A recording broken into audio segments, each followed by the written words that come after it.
TV 타임즈. 네, 더 막내 작가와 함께 시선 집중의 문을 열겠습니다. 어서 오세요. 네, 안녕하세요. 더막갑니다. 토미유님이 장마 끝나니 완전 무더위라고 보내주셨는데 근데 JB 잠깐만요. 장마가 벌써 끝났어요?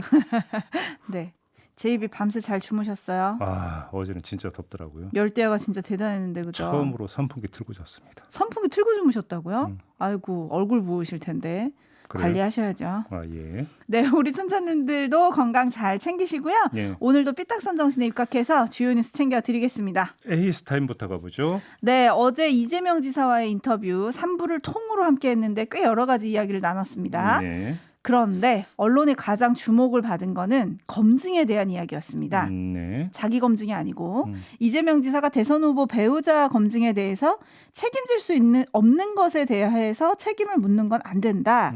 결혼하기 전에 벌어진 일을 어떻게 책임지겠냐.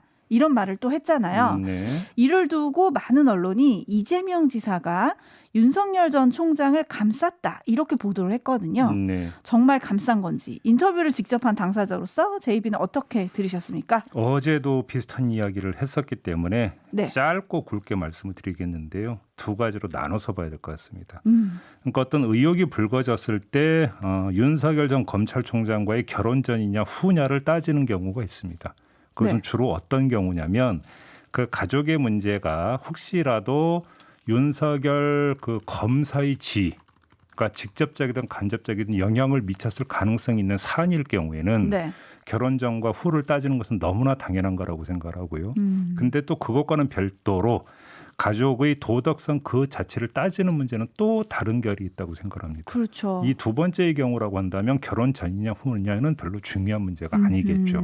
그러니까 한두름으로 다 묶어서 이야기할 게 아니라 나눠서 봐야 된다. 이런 네. 말씀만 드리겠습니다. 이 전략이 통할지 좀 지켜봐야 되는데 그런 면에서 관심이 또 지지율 아니겠습니까? 네. 여야 지지율 1위를 달리고 있는 이재명 대 윤석열 두 후보의 지지율 추이가 관심인데 요거 오늘 좀 짚어주신다고요? 네, 그 이제 유튜브 연장 방송이죠. 천기 누설이 오늘 그 방송이 될 텐데요. 이때 한번 좀 정밀 분석을 해보도록 하겠습니다. 네, 정말로 청기누설인지 기대해 주시고요. 예. 자, 뉴스와 분석이 함께하는 JB타임즈 오늘 주목할 뉴스로 넘어가겠습니다. 첫 번째 뉴스는 오디오로 먼저 만나보시죠.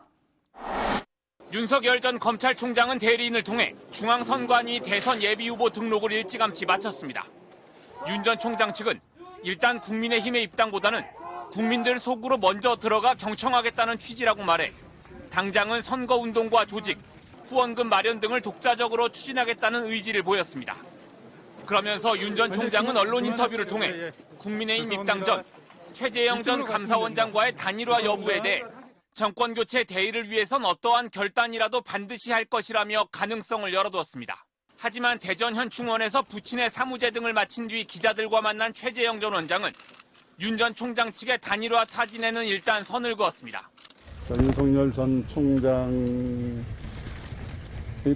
대안이다 뭐 이렇게 말씀하시는 분들이 사실은 있어요. 그러나 저는 저 자체로 평가받고 싶고 그분과의 협력 관계는 제가 좀 더 생각해보고. 네, 지금 들으신 그대로인데요.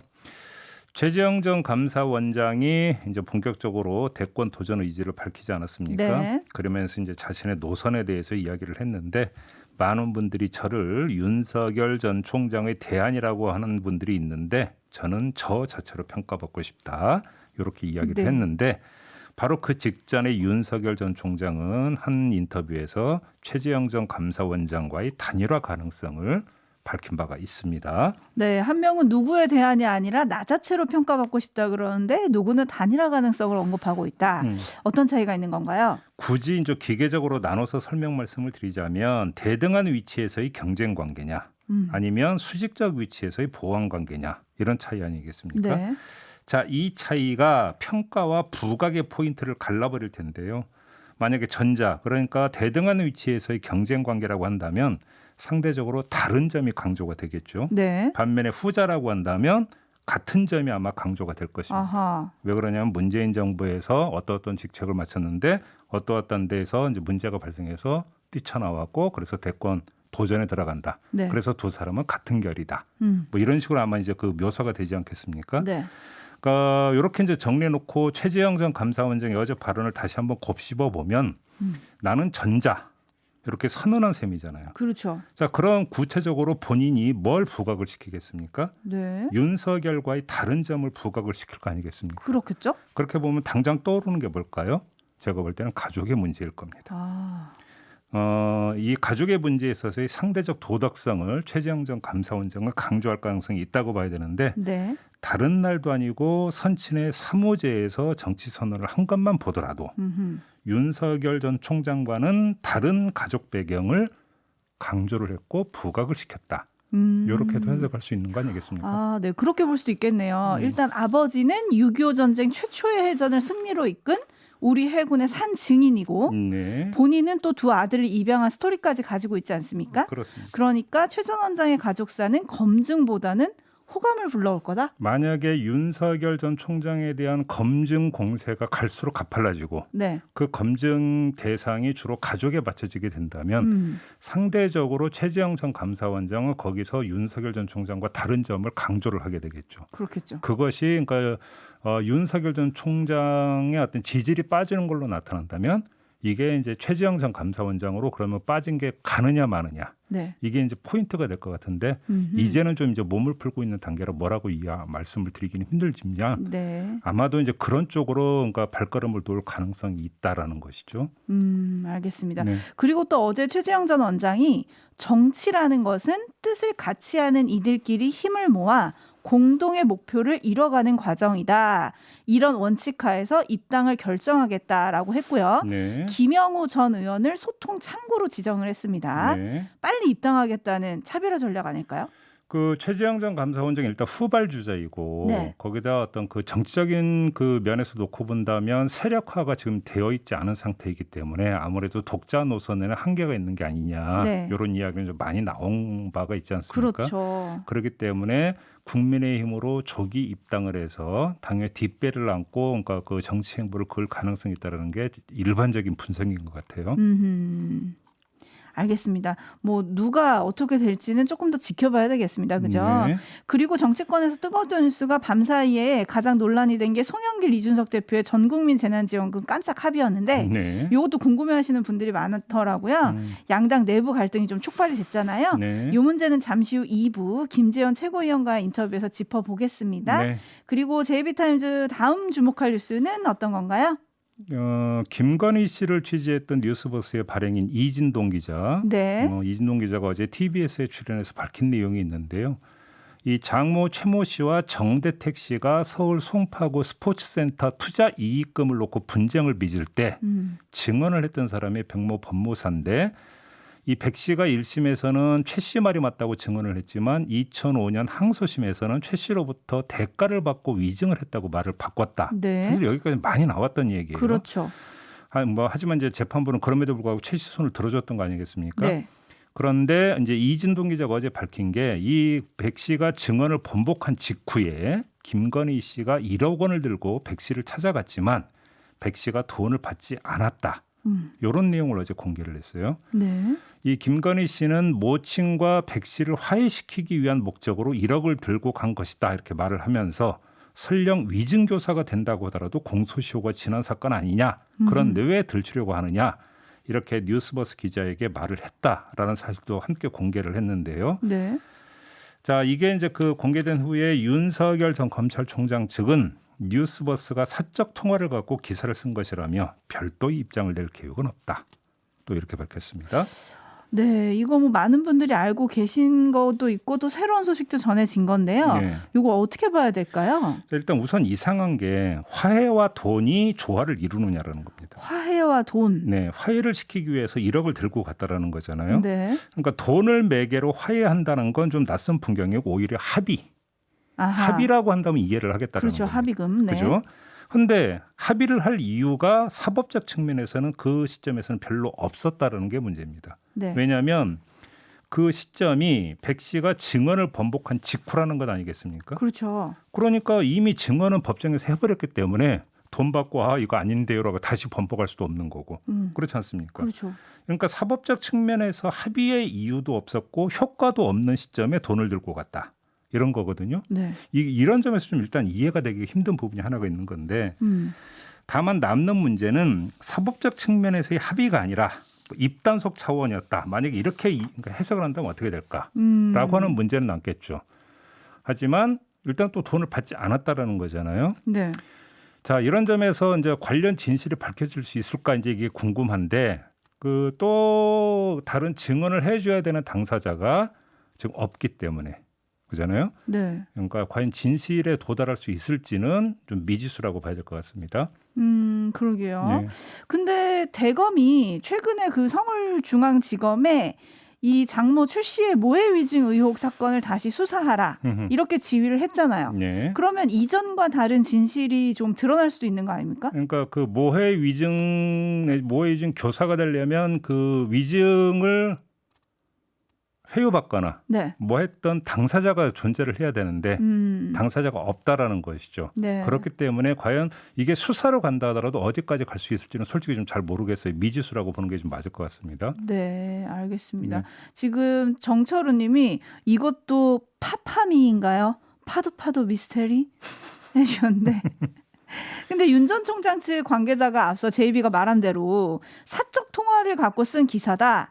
우리는 이것에 대해서 당장 별도 입장을 낼 계획이 없다라고 했잖아요. 네. 물론 윤 전 총장과 결혼 전 일이긴 합니다. 이게 2005년 일이니까요. 예. 근데 그래도 답을 좀 해야 하는 거 아닌가요? 아니 근데 기자가 전화를 해서 통화를 했는데 그럼 사적 통화하고 공적 통화는 어떻게 다른 거예요? 글쎄요. 미리 약속했나? 이건 사적 통화입니다. 그래도 그러니까- 좀 이상한데 사적 통화는 개인 간의 통화를 말하는 거 아닌가요? 그러니까 기자가 기자의 신분을 밝히고 통화를 했으면 그거는 취재를 위한 통화라고 하는 것들로 간주를 해야 하는 거 아닙니까? 그렇죠. 예를 들어서 이제 그 평소 알고 지내는 지인 사이에서 뭐 통화가 됐다는 건 사적 통화 뭐 이렇게 이해할 수 있겠지만 이걸 사적 통화라고 볼 수 있는지부터 일단 저는 좀 납득이 안 되고 이해가 안 됩니다. 네. 알겠습니다. 근데 윤 전 총장이 지난주에 모 인터뷰에서 저 스스로에게 자신이 없었다면 이 자리까지 오지도 않았다. 이렇게 얘기를 했거든요. 네. 그 자신감의 근거를 좀 공유해 주셨으면 좋겠다. 이런 바람이 있고요. 아무튼 근데 가족 의혹이 제기가 될 때마다 나오는 윤석열 전 총장 측의 그 답변 내지 설명에는 패턴이 있는 것 같습니다.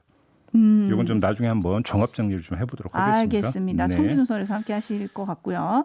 자, 그다음에 이렇게 의혹이 많은데 지지율이 높은 건 어떻게 봐야 할까요? 라고 팬더님이 지금 보내주셨네요. 그것도 오늘 청기 노설에서 한번 분석해 보겠습니다. 알겠습니다. 본방에서도 하시면 좋을 텐데요. 청기누설 8시 30분입니다. 여러분 유튜브로 네. 함께 하실 수 있고요.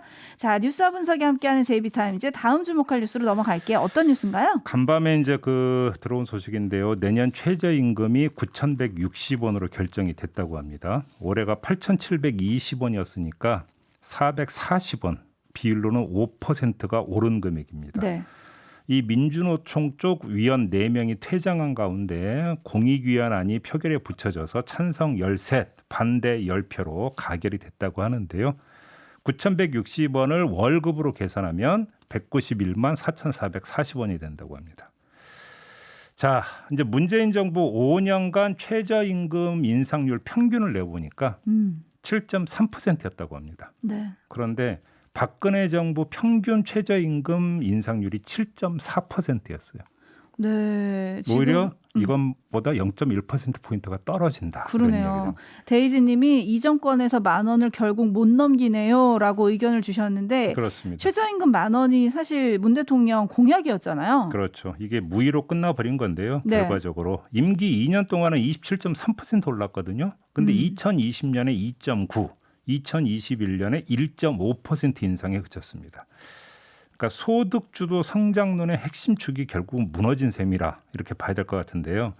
일각에서는 코로나라는 변수를 원인으로 꼽던데 2020년 2.9% 인상률, 2020년이니까 결정은 2019년에 이루어진 거죠. 네. 이때는 코로나가 발생하기 전에 이미 2.9% 인상률이 결정이 됐다라는 얘기거든요. 네. 이렇게 본다면 코로나 변수만 가지고 설명될 수는 없다. 이런 점을 먼저 지적을 해야 되겠고요. 네. 또 한 가지는 그 소주성 이야기가 나오면서 최저임금 이렇게 가파르게 올라서 자영업자들이 결국은 힘들어지고 여러 가지 문제가 발생돼서 결국은 포기한 거다. 이런 해석이 일반적이지 않았습니까? 네. 근데 얼마 전에 나왔던 뉴스 하나를 제가 킵해놓고 있었던 게 있는데요. 오호. 문양만 부경대 고용인적자원개발연구소 연구위원이 5월 28일에 발표한 논문이 하나가 있어요. 이게 5만 3,412가구 패널 조사 결과를 가지고 분석한 자료인데 네. 2008년 그러니까 최저임금 가파르게 확 올라버렸던 게 2018년 아닙니까? 그렇죠. 2018년 고용원이 없는 1인 자영업자는 7.1%로 전년 대비 0.2%포인트 감소한 반면에 고용원이 있는 자영업자는 2.4%로 전년 대비 0.2%포인트 증가했다. 오. 자, 두 번째, 2018년 자영업자의 폐업률 이걸 보니까 2017년 이전보다 오히려 감소했더라. 자, 요 그 조사 결과가 나왔습니다. 하나만 더요. 네. 2018년 저임금 노동자 비중이 처음으로 20% 밑으로 떨어졌다. 17.9% 기록을 했다. 이런 지금 그 조사 결과가 나와 있습니다. 네. 이렇게 놓고 본다면 최저임금의 가파른 인상 때문에 자영업자에게 타격이 갔고 결과적으로는 여러 가지 문제를 발생시켰다라고는 통설이 맞는 거냐. 이것도 사실은 재점검을 해봐야 되는 이야기다. 이런 이야기로 연결이 되는 거죠. 알겠습니다. 최저임금이 올라가면 자영업자들 더 힘들고 소상공인 더 힘들다, 중소기업 더 힘들다라고 하는데 이런 통계도 있다. 이걸 좀 짚어주신 거예요. 네. 자, 많은 분들이 의견 보내주고 계신데요. 큐빅동지님, 최저임금 올라가는 거 찬성입니다. 재임금 올라가는 것도 찬성입니다. 해주셨고요. 네. 이세호님은 이거 결정하신 분들 최저임금 받는 분 있으려나요? 해주셨고, 요 이제 위원들 중에 네. 없겠죠. 커피체리님은 오늘 소주성의 최대 태클러가 출연하는 것 같던데 점점점 해주셨는데 김동연 전 경제부총리 이따 맞습니다. 한번 물어보겠습니다. 네. 네, 지금 오고 계실 텐데 오면서 들으실 텐데 준비해 주시고요, 답변. 네. 자, 그리고 오늘도 좀 오디오에 문제가 있다는 분들이 좀 계세요. 왜 TK님은 그래요? TK님은 제가 LP판 튀는 것처럼 약간 레트로 효과 내냐고 하시는데 죄송합니다. 그건 아니고요. 저희가 약간 어제 딱딱 소리가 나는 거죠. 네, 틱틱 뭐 이런 식으로 소리가 나나 봐요. 예. 근데 저희가 어제 이어서 오늘도 좀 불편함을 드려서 일단 죄송합니다. 해결한다고 해결했는데 다시 좀 문제가 생긴 것 같아서 다시 점검하겠다는 말씀 드리겠고요. 네. 마무리하기 전에 어제 방송에 이런 댓글이 달렸어요. 한성님이 시선 집중은 촌철들에게 커피를 보편 지급하라. 선별은 싫다. 보편 지급하라. 우리 시선 집중의 기존은 보편 아닙니까?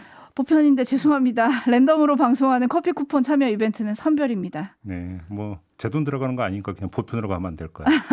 PD님, 네. 오케이 사인을 해주실지 모르겠네요. 자, 손빠르게 진심을 남기는 자만 얻을 수 있는 커피 이벤트 오늘도 아는 척 많이 해주시기 바라겠습니다. 네, 자 이렇게 마무리하죠. 더마카 수고하셨습니다. 감사합니다.